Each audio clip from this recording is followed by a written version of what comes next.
짠! 2편으로 돌아왔습니다. 2번이 당선됐으니까 2편. 예, 2번. 네. 저희 정치색과는 무관하고요. 네, 그냥 무관합니다. 2편이라서, 네. 예, 예.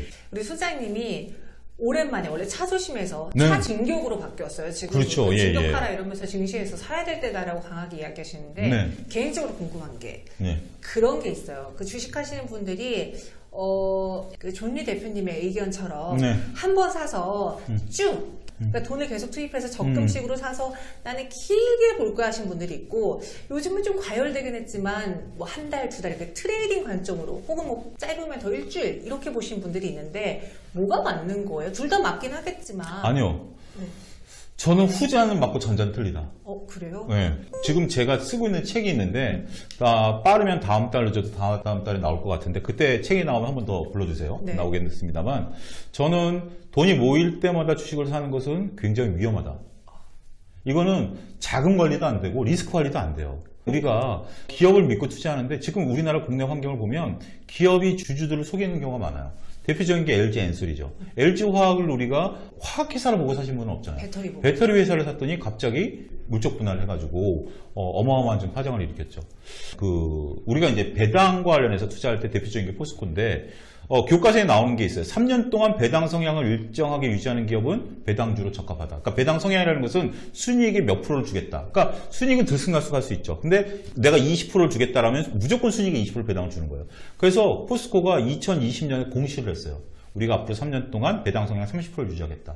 그래서 2020년에 30%를 줬고, 네. 2021년에 이제 그걸 믿고 많은 고령층 분들이 포스코를 30% 배당을 역대 어마어마한 수익이 났으니까 주가다라고 사셨을 거예요. 벌써 이제 지난 얘기죠. 이제 주총원에서 배당을 하는데 배당 성향을 20%로 낮췄어요. 네.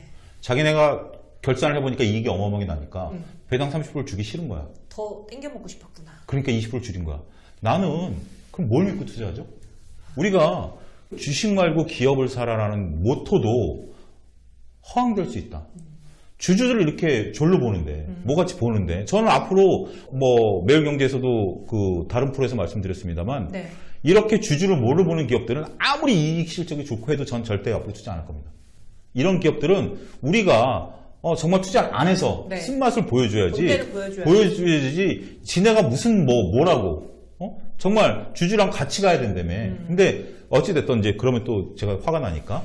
일단 주식을 이렇게 모아가는 개념은 소액으로 모아가는 것은 그렇게 큰 의미가 없어요. 여러분들 소액으로 모아가서 1,000만 원, 2,000만 원 돼서 20%, 30% 올라서 200만 원, 300만 원 된다고 생활이 달라지나요? 근데 그거 하기 위해서 여러분들은 어마어마한 에너지를 쏟아부어야 돼요. 이 방송을 보시는 분들은 정연 아나운서의 미모에 이제 홀리셔서 들어오신 분들이 많기 때문에 젊으신 분들이 많을 텐데 그분들은 지금 일해서 돈을 모아야 될 시기에 주식으로 인해서 돈을 못 모으고 정신이 흐트러지는 거예요. 정신이 흐트러지는 거예요. 그렇기 때문에 그런 건 전 추천하지 않는다. 차라리 짧고 끊는 것들에 대해서는 여러분들이 계획성 있게 움직일 수 있다면 그런 게 오히려 나을 수도 있다. 그러니까 방식이 하나가 올바른 건 아니지만 그래도 피해야 될 것은 돈이 생길 때마다 모으는 것은 무모해 보일 수도 있다. 저는 그 부분을 좀 말씀드릴 수가 있겠고요. 우리 주식시장에서 잘못된 통념들, 장기 투자는 안전하다. 여러분들 장기 투자가 안전하다라는 개념은 저는 받아들일 수 없어요. 왜냐하면 장기 채권이 금리가 더 낮죠.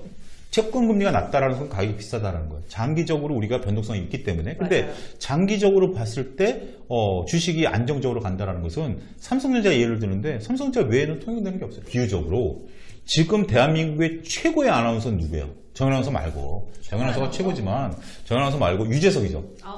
유재석이 최고의 아나운서가 아니다라는데 네. 의문심을 나타내는 분들은 없죠. 그쵸. 근데 20년 전에 유재석의 데뷔 모습을 봤을 때 정말 띨빵해 보였어요. 정말 띨빵해 보였어요. 근데 그때 당시에 유재석 동기 중에 가장 잘 나가던 사람이 김국진.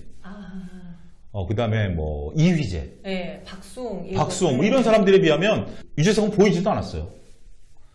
그때 당시에 여러분들이 30년, 20년 돌아가서 우량주를 투자하면 김국진을 투자했을 거예요. 국진이빵 이런 거. 한 달에 1억씩 벌 때. 네. 그렇지만 지금 와서 돌이켜보면 김국진이나 이런 사람 다 죽었고 유재석 홀로 삼았어요. 그러면 그때 당시에 유재석을 내가 보고 투자했다라는 얘기는 삼성전자랑 똑같은 얘기예요. 삼성전자가 94년도에 2만 원, 5만 원일 때 그때 당시 우량주는 건설주 은행주였어요. 근데 은행주들은 IMF 때 다 망했죠. 건설사들 지금 그때 했던 건설사들 주가 다 났죠. 그러니까 지금 돌이켜놓고 결과론만 갖고 얘기하는 것은 주식시장에서 굉장히 위험하다. 저는 그래요. 삼성전자가 30년 동안 버텼다, 우량주다라고 하시는 분들은, 내가 30년 전에 삼성전자를 봤다라는 분들은 저는 그분들에게 반문하고 싶어요. 그분들의 생각이 옳을 수도 있어요. 그러면 앞으로 30년 뒤에 뭐가 갈 것인지 제시할 수 있어야 돼요. 지금 시점에서. 저는 30년 뒤에 삼성전자가 없을 수도 있다라는 의문점을 갖고 있는 사람입니다. 삼성전자가 없어진다라는 게 아니라 삼성전자가 영원하지 않다는 거. 지금 삼성전자 같은 경우 휴대폰의 GOS 문제가 터지면서 많은 원성을 자아내고 있잖아요. 네. 이런 돌발악재가 터지지 않는다라는 거 누가 장담해요? 그렇기 때문에 무조건 주식을 모아간다라는 개념은 근데 이 개념이 왜 무섭냐면 이 개념으로 하여금 많은 분들이 쉽게 주식을 접근하고 맞아요. 공부 안 해도 된다. 그냥 우량주 사서 묻어두면 된다라는 착각을 유도한다라는 그러니까 거죠. 대응을 안 하시죠. 착각을 유도하는 거예요. 착각을 유도하기 때문에 저는 이 말이 굉장히 무섭다라는 거예요. 굉장히 무섭다. 그래서 주식이라는 것은 네. 정말 여러분들이 노력을 해야 돼요. 노력하지 않고 그냥 쉽게 벌 수 있는 게 주식이다? 차라리 저는 로또를 사시라고 말씀드리겠습니다. 아니 참 세상 내가 지금 언제 살지 내 앞길도 모르는데 그죠? 근데 그렇게 장기적으로 투자한다는 게 어떻게 보면은 너무 과열된 단타 시장을 좀 막으려고 하는 그런 움직임인지 그런 것도 모르겠지만, 있는데 네. 똑같이 어려운 거예요. 그러니까 단타나 장기 투자 똑같이 어려운 건데 사람들이 단타는 어렵고 장타는 쉽다라는 개념이 잘못됐다. 맞아. 요거는 투기고 요거는 투자다라고 생각하는 그거는 게 그게 잘못돼요. 저는 투자와 투기를 구분할 때 내가 알고 투자하는 건 투자고요. 내가 모르고 하는 건 투기다. 아파트도 남이 사라고 해서 사면 투기고요. 내가 알고 하면 투자예요. 근데 저는 여러분들이 금가옥적으로 삼아야 되는 게 삼성전자가 뭐 하는 회사인지 알아요? 사업 부분들이 어떻게 운영되는지 알아요? 다양하잖아요. 그러니까 그걸 설명할 수 있어요? 다는 어렵죠. 모르죠. 네. 근데 정현 아나운서 같은 경우 클리오라든지 뭐 LG생활건강이라든지 뭐 이런 것들에 대해 설명하라면 나름대로 설명할 수 있죠. 네. 그런 주식 사는 거예요. 그래야 되는데 우리는 무슨 마치 뭐 대형주 위주로 사야 되느냐라고 본다라면 저는 그분들에게 피터 린치의 월가의 영웅을 10번 이상 읽어봐라 라고 권해드리고 싶어요. 그래서 참 주식 아는 척 하기가 힘든 거예요. 이게 안다고 하더라도 그 100개 중에 2개만 아는 걸 수 있으니까 저는 그래서 항상 방송할 때도 조심스럽게 이야기해요. 100개 중에 2개만 투자하면 돼요. 아니 그러니까 사람들이 100개 중에 2개만 알면 네. 그거를 시점을 노리고 1년에 한 번, 5년에 한 번 투자하면 수익이 나요. 근데 모르는 걸 투자하려고 하니 어려운 거예요. 제가 그래서 엔터로 돈을 많이 벌었어요. 그러니까요. 엔터 관심 많거든요. 저는 엔터를 몰라요. 그러니까 왜냐하면 저는 솔직히 연예인 이름이라든지 사람 이름을 기억을 잘 못해서 연예인 이름이라든지 그리고 TV를 안 보니까 그리고 게임 같은 경우는 저는 게임을 안 하기 때문에 이렇게 방송을 하기 위해서 리포트는 읽어보지만 겨우 이해가 되지 구체적으로 이해가 안 돼요. 그러니까 저는 그런 거 투자 안 해요. 아무리 뭐 가을에 NFT라든지 뭐 이런 것들이 올라갔다 하더라도 그런 부분들에 대해서 투자를 안 한다. 이런 것들이 저는 오히려 돈을 지켰다 말씀드릴 수 있겠습니다. 그래서 NFT 조심하셨다. 잘 네, 모르니까. 그래요. 모르는 건 안 하는 게 여러분들에게 도움이 돼요. 뭐 아니 개인 투자의 장점이 그거 아니겠습니까? 내가 주식 투자를 안 한다고 해서 증권에서 내 계좌를 폐쇄시키나요? 아니에요. 여러분들 뭐 가만히 있는다고 해서 아니에요. 네. 그러니까 보일 때만 하면 확률은 올라간다 말씀드릴 수 있겠습니다. 그럼 요즘 차은 투자님이 잘 알고 네. 투자하고 있는 그런 업종 섹터 분야는 어느 쪽이에요? 일단 제가 자신 있게 말씀드리고 있는 것은 2차전지 소재. 소재. 2차전지 저는 셀은 불안해요. 2차전지 셀은 경쟁이 치열할 거고 여러분들 잘 아셔야 되는 게 일본이 하이브리드 정책을 포기하고 다시 전기차로 가겠다라면서 일본이 전기차를 이제 개발하면서 셀을 만들기 시작했어요. 그러면 잠재적으로 우리한테 불안 요소가 되겠죠. 그리고 저는 2차전지 셀이 불안하다는 가장 중요한 요소는 이번 CES에서 나온 벤츠의 1000km 가는 배터리. 아, 1000km 간다라는 것에 사람들이 이제 언론들이 부각했으면 저는 벤츠가 여태껏 소리 소문 없이 배터리를 만들었다는 거죠. 그러니까 결국 자동차 회사들이 내재화를 간다는 거예요. 물론 이제 지금 나온 건 시제품이긴 합니다만 벤츠가 배터리를 만들었다는 것은 지네가 하겠다는 거 아니에요? 그러니까 결국 많은 자동차 회사들이 배터리를 내재화할 것이고 그러면 우리나라 LG 엔솔이나 뭐 이런 것들이 시장 자체는 커지겠습니다. 파이는 줄어든다. 네. 이렇게 보고 결국 그러면 수익이 늘어날 수 있는 것은 소재. 고객사들이 오히려 더 늘어나요. 더 늘어나니까 거기에 대해서 저는 조금 모아가는 전략 중기적으로 좋다. 좀 말씀드릴 수가 있겠고 불편한 거 한 종목만 얘기할게요. 네. 현대차. 현대차.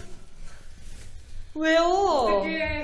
현대차. 아, 현대그룹주 안 갖고 현대차 그룹주 안 갖고 계신 개인 투자자들이 있으신가? 현대차. 저는 네. 정연하는 선 이거지만 저는 현대차입니다. 저는 현대차를 끌고 다니고 있는데 네. 현대차를 저는 어떻게 생각하냐면 옛날 통신주처럼 된다. 옛날 통신주요. 옛날 통신주. 그러니까 지금 통신회사들이 다양한 분야로 진출하고 있습니다만 정현 아나운서 통신회사 지금 어디 껐어요? KT. 저는 SKT. 근데 저도 얼마 전에는 LG 썼다가 SK 썼다. 그러니까 전체적인 파이는 고정돼 있습니다만 이게 땅 따먹기였잖아요. 여기서 갔다 여기서 가는 총합은 똑같잖아요. 근데 전 세계에서 지금 자동차 시장이 커지나요? 중국과 동남아 같은 경우 이제 경제 개발을 하니까 커지죠. 근데 중국 시장에서 우리 현대차가 드라마틱한 점유율을 높이고 있다라는 얘기는 없어요. 판매량이 늘었다는 거지 점유율은 상관없죠. 지금 우리나라가 중국 수소차를 이제 수입하거든요. 화물차를 중국 로컬 업체에서 치고 나가요. 그다음에 동남아 같은 경우 베트남의 주요 이제 우리나라 삼성과 같은 그룹이 자동차 공장을 어마어마하게 지었어요. 베트남 자동차 나와요. 베트남에서 자동차 만들고 있어요. 그러면서 그 목표가 한국산 자동차를 타도록하겠다. 근데 이제 유튜브 보면 자동차가 허접해요. 네. 굉장히 허접하지만 그렇겠죠. 우리나라 옛날 포니, 뭐 스텔라 이런 거 기억하시는 분들 보면 굉장히 허접한 차잖아요. 그런 것들이 결국은 시간이 지날수록 격차를 좁히겠죠. 잠재적인 동남아 시장에 있어서는 트리거가 됩니다. 그러면 우리가 자동차를 볼 때 전기차가 늘어나고 수소차가 늘어난다 하지만 정현 아나운서 지금 이런 차 있는데 전기차 또 살 거예요? 돈이 있으면요. 아니 근데 그 차를 팔고 전기차를 가는 거잖아요. 그렇죠. 그러니까 전체 파이는 똑같다라는 거예요. 그러니까 지금 전기차가 이랬지만 전기차는 커지지만 화석연료가 줄어드는 거예요. 저도 지금 제 차를 바꾼 지 1년 반밖에 안 됐는데 차가 너무 마음에 들어요. 정말 제가 여태껏 30년 가까이 운전하면서 이렇게 드라이빙감이 좋고 편안함을 느끼기 처음이에요. 네. 근데 이 차를 제가 굳이 전기차라든지 이런 걸 바꿀 요소가 되나요? 없어요. 전 당분간 차 바꿀 생각 전혀 없어요. 아무리 돈을 많이 벌어도 차 바꿀 생각 없어요. 그런 것들이 바뀌려면 시간이 오래 걸리죠. 앞으로 뭐 어떤 분들은 그래 뭐 50몇 조를 투자해서 뭐 하겠다라는 대표이사의 얘기. 어떤 분은 제가 얘기하니까 뭐 움직이는 모든 것에 현대차가 들어갈 거다. 그건 비전이지 현실이 아니거든요. 전 세계에서 현대차만 있나요? 아니죠. 전 세계에서 보면 GM도, 폭스바겐도, 뭐 벤츠도 다 사활을 걸고 싸우고 있는데 현대차만 드라마틱하게 움직일까요? 저는 현대차 살만한 요소를 전혀 못 발견하고 있어요. 그게 저의 현대차에 바라보는 비관적인 상황입니다. 그래서 오히려 2차전지 소재에 대해서는 좋게 보지만 배터리 셀에 대해서는 의구심이 있고 그리고 현대차에 대해서 교체 수요로는 충분히 먹고 살겠지만 없던 사람들이 더 생겨나서 차를 사지 않는 이상 그러니까 내가 차를 2대, 3대 사지 않는 이상 그리고 여러분들 잘 보셔야 되는 게 현대차가 버텨왔던 이유 중에 하나가 초반에 수소예요. 근데 지금 수소에 대해서 2가지 트리거가 생겼는데 제 얘기를 뭐든지 지금 다 포털 사이트 뒤져보세요. 저는 이제 팩트 위주로 얘기 말씀드리는데 현대가 이제 CEO들 많잖아요. CEO들을 대상으로 기술을 발표하는 자리가 있나 봐요. 연초에 아무래도 CEO들이 그룹 내에 신기술을 공유해야 되니까 그게 2년인가 3년 전부터 이제 수소 팩트가 있었대요. 지금 시간은 수소에 관한 것들을 발표하겠습니다라는데 올해 빠졌대요.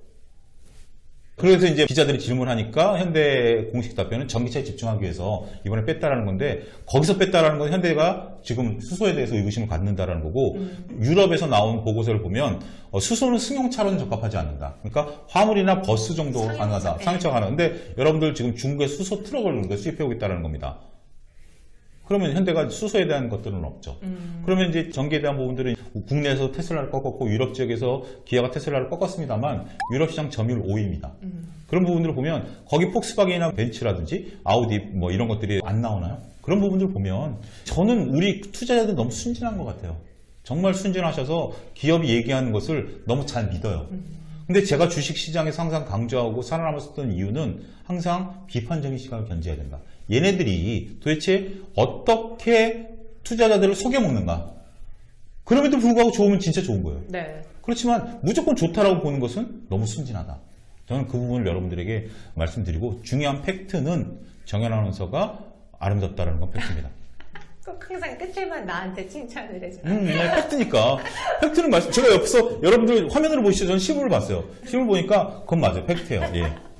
네, 어떻게 보면 현대차를 갖고 계신 분들에게는 다소 불편한 이야기일 수 있지만, 네, 하지만 이러한 새로운 관점에서 바라보는 것도 투자자분들이 당연히 해야 그렇죠. 하는 그러니까 제 때문에. 얘기를 무조건 따르는 게 아니라 지금 주가가 바닥을 치는 데는 나름대로 이유가 있고요. 저처럼 시각을 갖고 있는 사람들도 존재한다. 그런 것들에 대해서 여러분들이 종합적인 판단을 내리셨으면 좋겠다 말씀드리고 싶습니다. 네, 알겠습니다. 오늘 이렇게 차영주 소장님 더 이상 차조심이 아니야, 나는 차진격이야 하는 모습을 여러분 함께 보셨고요. 이번 기회에 여러분들도 수익을 가져다 주시는 종목들 한번 잘 잡아보시기 바라겠습니다. 저희는 여기서 인사드릴까요? 예, 다음에 또 기회가 되면 여러분들과 좋은 또 인사이트를 가지고 또 찾아뵙도록 하겠습니다. 네. 책 나오면 근데 책이 여러분들 무서워요. 웬만한 출판사가 안 받아줄 것 같아. 아, 너무 과격하게. 너무 과격하고 증시에 있어서 속내를 다 뜯어 말리는 증권회사도 까고요. 증시도 까고요. 증권 전문가도 까고요. 다 까고 있습니다. 돌려가기. 근데 제가 그냥 내피셜로 까는 게 아니라 네. 지금 이제 후속 작업을 하고 있는데 전반적인 틀은 잡아놨고 제 논리의 근거 객관성을 띄워야 되잖아요. 네. 객관성을 띄는 자료들을 지금 현재 붙이는 작업을 하고 있어요. 그렇기 때문에 사람들이 좀 재밌게 보실 것 같아요. 예. 알겠습니다. 다음에 또 서적과 함께 찾아올게요. 오늘도 귀한 시간 내주셔서 감사합니다. 뭐 빵 같은 거 없나요? 없나요? 나가면서 줄게, 나가면서. 나가면서? 오케이. 예, 알겠습니다. 고맙습니다. 예.